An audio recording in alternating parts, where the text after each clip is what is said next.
Hey guys, welcome back to the channel. T Wells here, and today I have a special guest with me. I have Mr. Tobias Leach. Tobias is a I&E technician. He's going to give us the inside, the outside, the day-to-day, how to get into it, and many more. All right, guys, we're going to get started. Hey, Mr. Tobias, how you doing today? Doing good.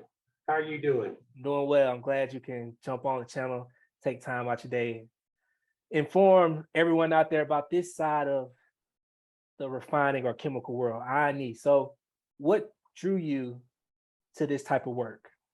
Well, I go back, I guess I was a junior in high school, and there was a program for the senior year of high school where you could go to a community college, a trade college. And I got to thinking about it, and I said, I think that would work good for me. And I was thinking about going to school to be an electronics technician. So I went to the school, and then that's whenever I heard them start talking about instrumentation. And I was listening to it, and of course, it paid better money. There was more demand for it. And I kind of liked the way it sounded. I mean, it was going to be making more money. There's more demand. I'd be able to find a job. I knew people that went to school for electronics, and they graduated and they couldn't find a job. So I like that part of it. And then also I like the part where you get to troubleshoot and, solve problems and things like that. So it basically had everything that I wanted with electronics, but it had more. So it really appealed to me. And, that's why I jumped into it. Nice, nice. So one thing I already know, all the guys and some of the women maybe, they want to know about the pay. So how is the pay? Like when you come in, and then also too, how can you progress with the pay? Is there a progression to it? Well, it kind of depends on where you start. Okay. It's if I go back to where I started, I mean, I graduated instrument school and I went to work as a contractor, and that was probably back around 1994.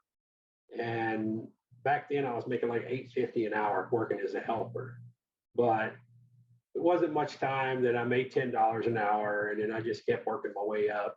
But I would suspect annually, if you're able to, graduate in this with an associate's degree in instrumentation, I mean, it's quite possible. Easily, you could be making six figures a year. It's very doable.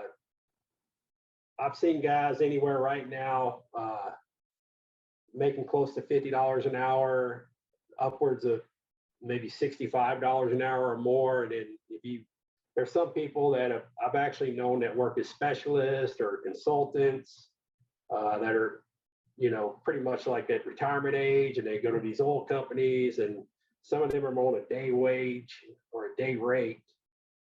I've seen them $1,700 a day, $3,000 a day.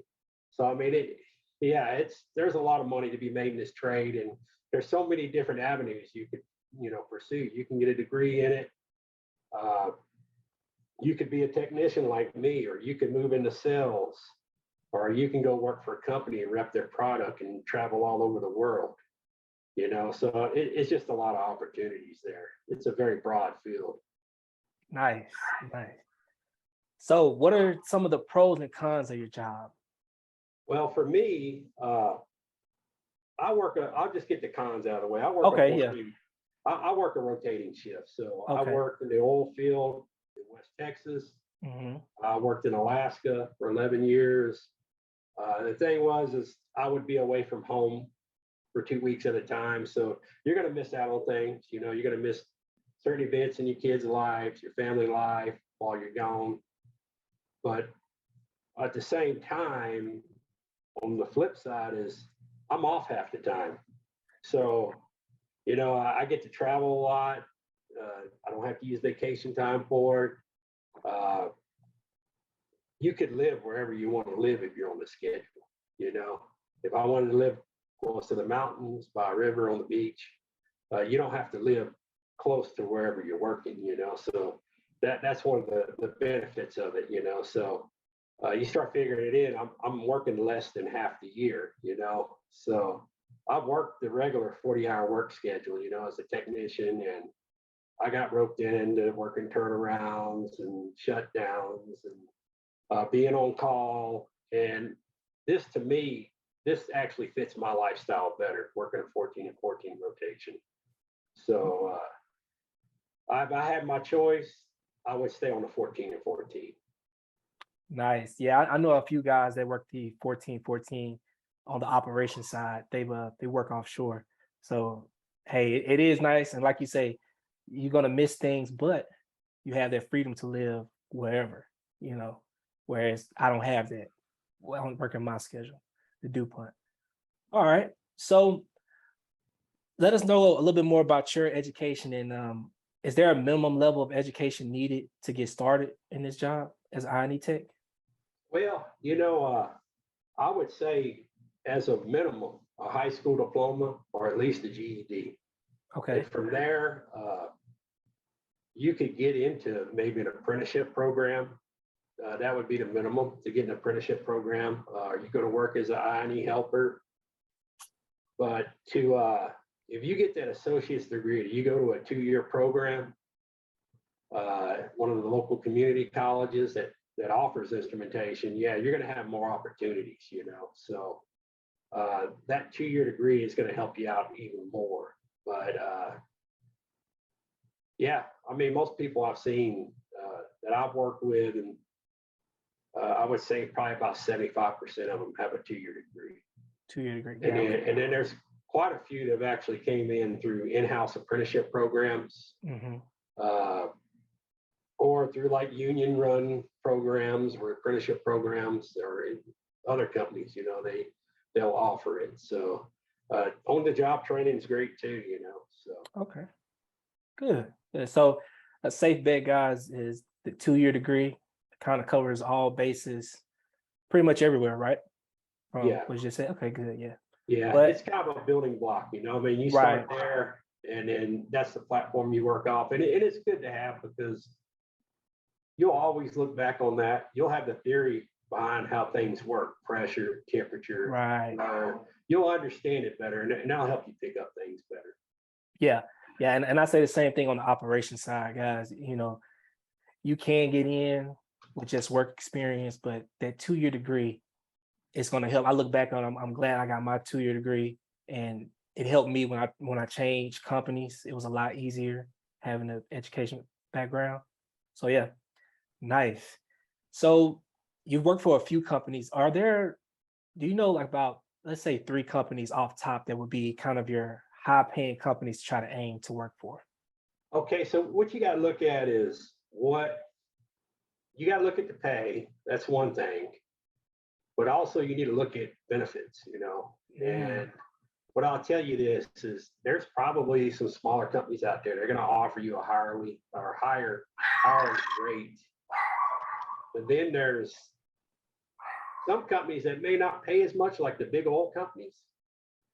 They're going to probably pay you pretty good to begin with, but they're also going to offer benefits. They're going to offer you better packages for retirement. They're going to set you up. They may offer a better 401k matching. There may be medical retirement benefits there. That's something now that I'm getting older that I'm seeing. Yeah, that's pretty valuable. So you need to look at it in that way. Some companies have pensions as well, so that really adds up. I mean, I think about where I was. I had a pension, and then we were sold, and then I was able to turn my pension into an IRA, and it nearly doubled when I did that. So it's pretty good. You don't realize how good the benefits are until you lose them. And not only that, their medical is great too. I mean, you'll start comparing them with some of the other companies, and their premiums may be half of what you're paying for what you're paying with one of these, major oil companies may be half of then what one of these smaller companies is. And then the deductibles may be half as much as well. So, I mean, that's a pretty huge benefit there too. Yes, that's exactly true. And I mean, as you guys can see, I'm using my medical benefits right now, which I'm fortunate enough to have, and that's thing you look at as well. So make sure when you're looking at the companies that you want to eventually work for, check out the benefits. I thought, I mean, I'm 28 now. I thought I never get hurt, but as you can see now, hey, look, I'm busted up, but I have the coverage. Like you say, the premiums aren't that high, and that helps a lot. You know, being out of work and uh the short-term disability. You know, getting paid while you are hurt. You know, that's another thing. So another question I got to ask is, how do people get started? Like, let's just take from an example of a high school student. How do they get started? And then give me an example of a working adult, you know, it's like 35, got a family. How can that person get started?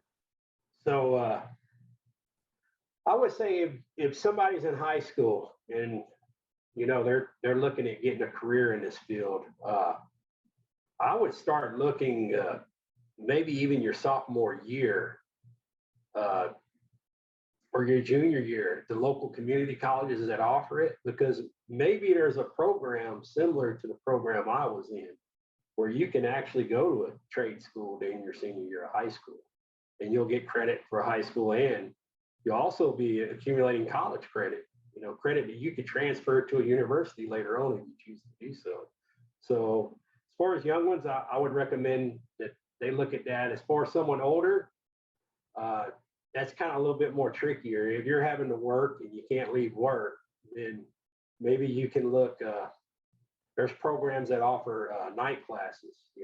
Some of them are credited, some of them aren't credited, but either way, some of them are really good, even if they're not credited. So, I mean, uh, I would suggest finding a local night school that offers training in that field. And I've talked to somebody that actually did it online. I don't know how it actually worked out pretty well for him. I was doing work with a younger guy, and I asked him. I said, "Well, where did you get your instrumentation degree?" And he said he did some online program. It took him about 9 months. And I said, "Well, what was you doing a year ago?" He said, "I was building scaffolds." And then here he was as an instrument tech, as a helper a year later, and then a few years later, I seen that he was a planner. So I mean, he didn't have an associate's degree, but he was able to continue working, supporting his family, and now he's in the field that he wants to be in. There you go. Hey, there's ways. That's interesting though. Yeah, the online way, and then like you say, you worked his way up through the company. That's really good. So, how do you maintain a good work-life balance? You know, let's say the guys they took your advice. Now they're trying to figure out, okay, I'm working all these hours. How do I balance that out with my home life? Yeah, well, that's a good one, and we all kind of struggle with that. But Hmm. you gotta, you always got to put your family first, but you also got an obligation, to support your family. So being at work, you're able to do that. So if you have certain events, usually, if you need to be off, as long as you can give them a reasonable amount of notice. Like I know my supervisor is really fair, and I've never had one that wasn't fair. So if I needed time off, I would. If you have a family emergency, I could be home within a few hours here. It was a little bit more challenging though when you're working in a more remote location. So like when I was in Alaska, if I had a family emergency, it might take me a day or a day and a half to get home. You know, so that's some of the things that you're going to go through in the field, and then just maybe you need to look at your lifestyle too. If you want to simplify it, and maybe you don't need to work all that overtime. So that'll give you the weekends off. If you're working local, close to the house. But there will be times, and I knew it when I was working local, working all these turnarounds and things where it is you're just not getting good quality time at home. It's like you're going to be working 12-hour days, going back and forth to work, and then you're going to be beat when you get home. But so it's a difficult balance, but you always got to put your family first. So you do what you have to do. Hey, sound advice. Sound advice. Do you have tips on like working alone, or Well, let's do it both alone and working on a crew. Like, what are some good ways to kind of do both? We'll start with working by yourself. Like, how can you, I guess, make it through the day working alone? Yeah, so a lot of the time I work by myself. So, Okay. uh, it's to me, it's kind of normal, but for somebody getting new in the trade, yeah, you always want to team them up, Hmm.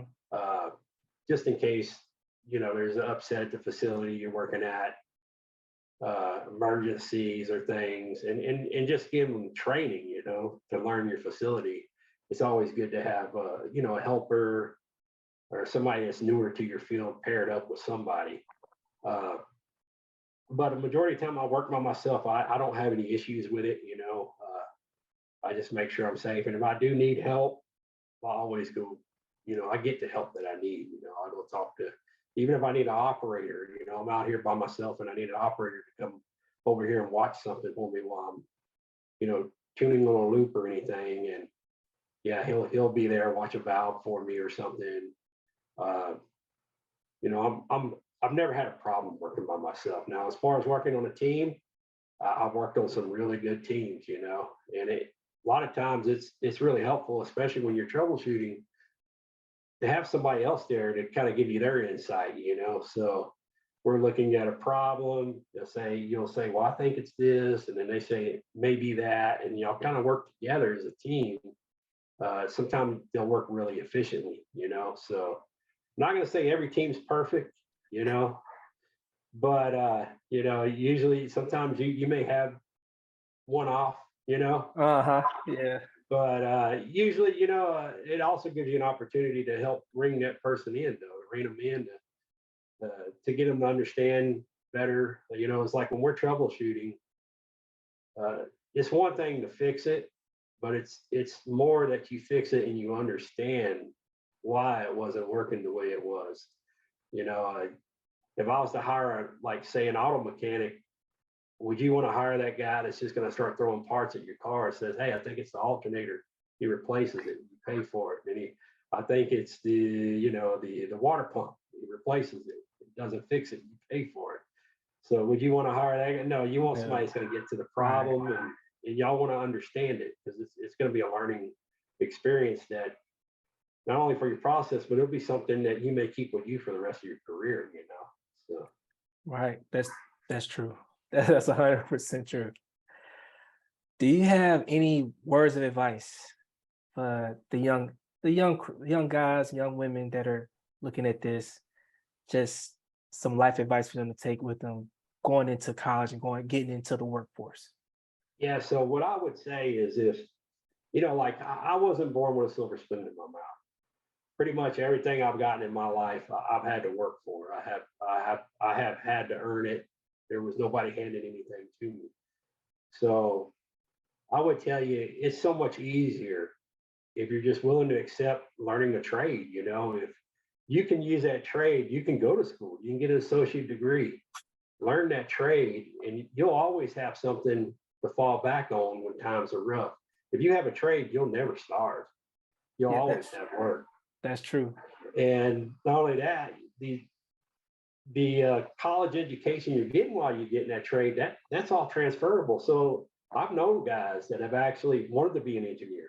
They Mm, went to school, became an instrument technician, and as they were working, and one of the benefits of working for some of these companies is they'll pay for your schooling if you decide to do online schooling, or go to school during your off time.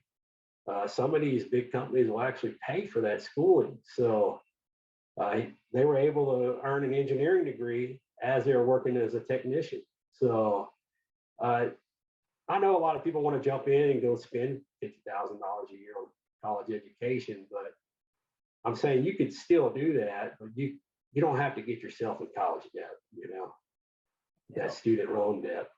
yeah, This is a much easier alternative.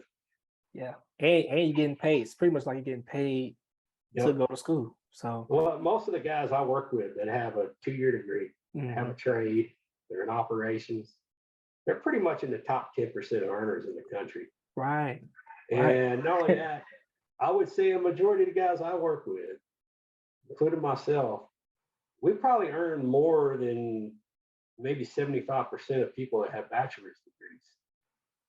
That's You true. know, and we just have a 2-year degree. You know, and we're Right. not in college. We're not, you know, in a pile of student debt. We didn't go to. You have to compromise. You know, you don't need to go Right. to. If you, I mean, if you want to go to school to be this or that, is there a demand for it? So you got to find something that there's a demand for that you like. And having a trade is a really good spot to start, you know. Hey, you hit the nail right on the head with that one. That it makes a lot of sense. Yeah, And and like you say, we see it. We see it every day. You know, the quality of life, I mean, it's as good as you want to make it. And it's yeah, less debt, less stress. and I've heard some really good success stories. Mhm. I've known a guy that he went to school, instrumentation, but his thing is he wanted to run his own company. Now he's running a controls and automations company just from having his 2-year degree. You know, he's running a successful business. He has a lot of employees. I've heard a really good success story about somebody that worked what we call Coriolis meters, micromotions. Mm. And he got really good with them. And then he went to, I think it was like a Pepsi facility. And he was seeing how they were making their batches of syrup. And then they would have batches that would, you know, not meet spec and they'd throw them away. And he was looking at their meter. And then he approached them and he said, you know what? I can make it to where you'll have 100% success rate on every batch of syrup that you guys mix. And he made himself a millionaire by doing that. Hey, it happens. You know, Yeah. Yeah. And that's the power of it, man. You get in and the sky's really the limit. You know, speaking of that, of these success stories, last question, how do the guys advance within the I&E tech field? Like what are the progression steps or steps of progression? well, it kind of varies by job site. So I would say Okay. like where I started as coming out of instrument school, I started as a contractor Hmm. and I was a helper and I wasn't doing tech work. I was running conduit. I was pulling wire. I was bending tubing, doing instrument electrical work. But you know, that was all really valuable experience. That wasn't something that I learned while I was in instrument school. So that was something I learned, and I was paired up with really good journeymen. And all I can say is, if you work really hard and you take an interest on what you're working on, you will advance. So from there, it wasn't within maybe another year, and I started getting tech jobs.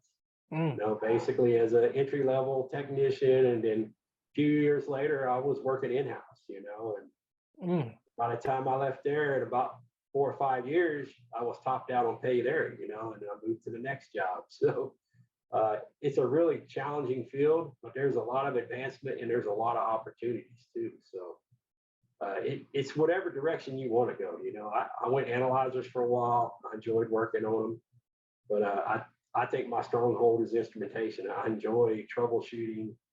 Uh, I don't know what my future holds for me. I think I'm getting to a point where I'm 10 to 15 years away from retirement now. Mm. And maybe one day I wouldn't mind going into some sort of like specialist role or technical authority, maybe into some sort of training role.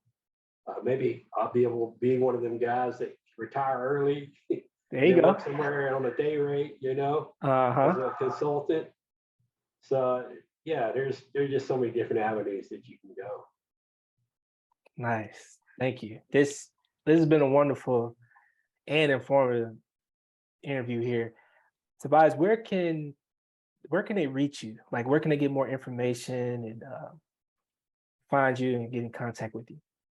So what I would recommend is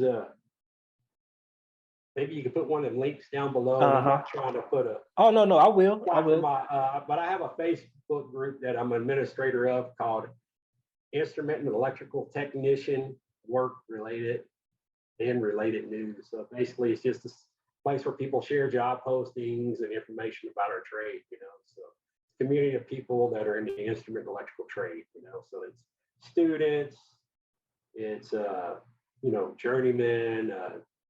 You know, you got instrument fitters, instrument techs, electricians, and you even have engineers in there. We got some people that are with the ISA in there. I know we had the the president of the ISA chapter of Houston. He was one of our administrators there. And we also, I was talking to one of the guys. He was actually one of the guys that actually helped write the ISA CCST Certified Control System Technician programs that they. Oh, wow. Yeah, so we got some really good experience there. The other method I would tell you would be to go on LinkedIn. Okay. So LinkedIn is, in fact, I would recommend anybody get an account on LinkedIn. There's so many different job postings and opportunities there, you know. So, but just look me up on LinkedIn. That's another way to get a hold of me. Okay. Guys, join the Facebook group. I will have his LinkedIn information in the description below. Mr. Tobias Leach, thank you for your time today. It was great talking to Thank you. you. Great information. And guys, make sure you join this group if you have interest in instrumentation and electrical technician jobs, or just the field itself, guys. Like you say, it's a 2-year degree. It's similar to operations, man. 2-year degree, you can make you some good money, have you a good life, take care of your family, and you don't have to have all that college debt. And guys, you can advance in both fields. You can advance. You can advance operations. You can advance in I&E. Well, guys, this is it for today's video. Thank you. Thank you, Mr. Tobias, once again for your time. You. And we'll get with you guys later.